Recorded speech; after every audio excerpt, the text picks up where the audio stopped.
A B এবং C ব্যবসাতে 1/4:1/3:1/2 অনুপাতে মূলধন বিনিয়োগ করে ব্যবসার শেষে 11,700 টাকা লাভ করলে বি কত টাকা পাবে? এ হলো 1/4, বি হলো 1/3, সি হলো 1/2। তাহলে যখন আমরা এ বার করব তাহলে বি আর সির গুণ করে দেবো 3 দুগুণে 6। যখন আমরা বি বার করব সি আর এর গুণ করে দেবো 4 দুগুণে 8। যখন আমরা সি বার করব এ আর বির গুণ করে দেবো 3 4 12।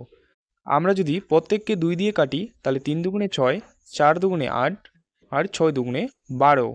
এ বি এবং সিকে যদি আমরা যোগ করে দিই তাহলে আমরা পাবো 6 4 10 3 13। 13 সমান 11,700। তাহলে আমরা যদি এক বের করি তাহলে হবে 11,700/13। প্রশ্নে বলেছে বি লাভের কত অংশ পাবে? তাহলে বি এর অংশ কত? 4। তাহলে আমরা 4কে এখানে গুণ করে দেব। তাহলে 4 অংশ সমান কত হবে? 13 দিয়ে 11,700কে কাটলে 9 তেরং 117 মানে 900। তাহলে 4 9 3600। তাহলে বি এর অংশ কত? 3600 টাকা।